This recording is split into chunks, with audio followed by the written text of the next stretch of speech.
राधे राधे दोस्तों, दीपा की दुनिया में आप सबका एक बार फिर से स्वागत है। आई होप आप सब खुश होंगे, हेल्दी होंगे और अपना ढेर सारा ध्यान रख रहे होंगे। तो आज मैं आप लोगों के साथ बहुत ही प्यारा सा एक टॉपिक शेयर करूंगी कि आखिर हमें ईश्वर का धन्यवाद करना क्यों ज़रूरी है। ये थोड़ा सा डिफरेंट टॉपिक है, लेकिन ये बहुत दिनों से मैं चाह रही थी कि इस टॉपिक पे आप लोगों से बात करूं। तो आज मैंने इस पर एक वीडियो बनाया है, तो आई होप आपको पसंद आएगा और इसको बिल्कुल भी स्किप मत कीजिएगा, क्योंकि ये हमारा आध्यात्म से जुड़ा हुआ है कि आखिर हमें हर पल उस परम पिता परमेश्वर को ग्रेटिट्यूड करना, उसको शुक्रिया अदा करना क्यों ज़रूरी है। और साथ में आप बैकग्राउंड में देखेंगे कि मैं आप लोगों के साथ एक कुल्फ़ी की, आइसक्रीम की एक रेसिपी शेयर करूँगी।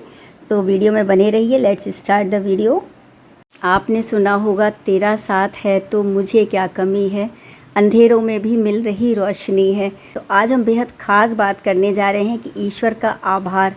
हम सबकी ज़िंदगी में कुछ ना कुछ ऐसा ज़रूर होता है जो हमारी सोच से परे होता है, और तब हमें रुक के कहना चाहिए कि थैंक यू गॉड। हमें उस ईश्वर का, परम पिता परमेश्वर का हमेशा शुक्रिया अदा करना चाहिए। हम अक्सर शिकायत करते हैं, कभी सोचा है कि हम अपनी प्रार्थनाओं में या मंदिर जाते हैं या भगवान के सामने जब जाते हैं तो हम क्या कहते हैं? हम अक्सर शिकायतें, दुख, गिले शिकवे, इसने मेरे साथ ऐसा किया या ऐसा हो गया ईश्वर, लेकिन हम भूल जाते हैं उन हज़ारों चीज़ों का शुक्रिया अदा करना जो हमारे पास है, जैसे हमारी फैमिली, मुस्कान, सेहत और सुबह की धूप। फिर कभी आप अगर ऐसी सिचुएशंस में फंस जाएं तो किसी अस्पताल के बाहर खड़े होकर देखिए, तो आपको समझ में आएगा कि आप जो सांसें ले रहे हैं वो भी किसी की दुआ है। शुक्रिया अदा करने से आखिर क्या होता है? बहुत लोगों का सवाल होता है कि आखिर थैंक बोलने से, धन्यवाद करने से, ईश्वर का धन्यवाद करने से क्या होता है?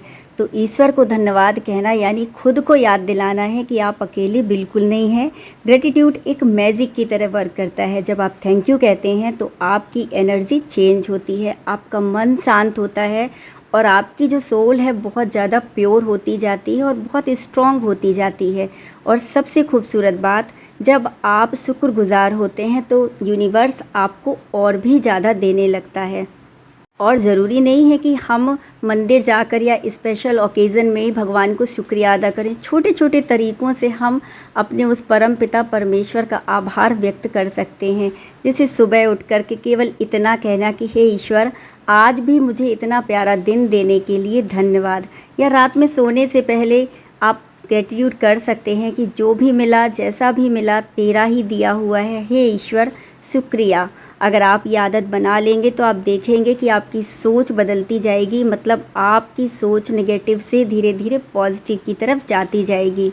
आपने ये तो सुना ही होगा कि जैसा हम सोचते हैं वैसा होता जाता है। मतलब जैसी हम सोच रखते हैं, अगर हम पॉजिटिव सोचेंगे कि ईश्वर ने हमें बहुत दिया है, उसका शुक्रिया, तो जीवन में हम पॉजिटिव रहेंगे और हमारी सोच भी पॉजिटिव की तरफ जाएगी और सच में हमारी लाइफ में बहुत पॉजिटिव चेंज होने लगते हैं। कई बार क्या होता है, जब हमारा टफ़ टाइम आता है तो हम ईश्वर का शुक्रिया अदा करना भूल जाते हैं, क्योंकि सबसे मुश्किल होता है ईश्वर का शुक्रिया उस समय कहना जब हमारे हालात हमारे ख़िलाफ़ हों, मतलब बहुत टफ़ टाइम चल रहा हो। लेकिन यहीं से हमारी रियल ग्रोथ स्टार्ट होती है, क्योंकि बुरा वक्त भी ईश्वर की ही किसी न किसी योजना का फल होता है। वो हमें उस समय स्ट्रॉन्ग बना रहे होते। लाइफ में बहुत सारी ऐसी सिचुएशंस आती हैं कि जब हम सोचते हैं हे ईश्वर, आपने ये मेरे साथ क्या किया, लेकिन हम भूल जाते हैं कि ये तो हमारे कर्मा हैं और कर्मा तो मिलेंगे ही, और कहीं ना कहीं ईश्वर हमें कुछ ना कुछ लेसन देने की सोच रहे होते हैं। तो उस टाइम भी उस परमात्मा का, उस ईश्वर का शुक्रिया अदा करना बिल्कुल ना भूलें। तो चलिए आज से एक नई शुरुआत करते हैं। हर दिन, हर हाल में बस इतना कहना बिल्कुल भी ना भूलें कि थैंक यू ईश्वर, क्योंकि जब हम ग्रेटिट्यूड करते हैं, ग्रेटिट्यूड से भरे होते हैं, ईश्वर का शुक्रिया अदा करते हैं, तब हम सबसे सुंदर इंसान बन जाते हैं। क्योंकि अच्छा वक्त हो या बुरा वक्त हो, हमें ईश्वर कुछ ना कुछ लेसन देना ही चाहते हैं, और कुछ हमारे कर्माज होते हैं जो हमारे सामने आते हैं।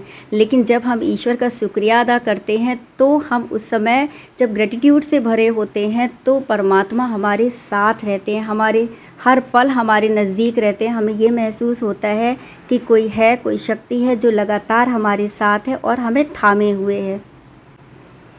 तो बस अगर मेरा ये वीडियो पसंद आया हो तो आगे अपनी फ्रेंड्स फैमिली के साथ शेयर कीजिए और सब्सक्राइब कीजिए। मिलती हूँ इसी तरीके के मोटिवेशनल ब्लॉग के साथ। Till then bye bye, thank you.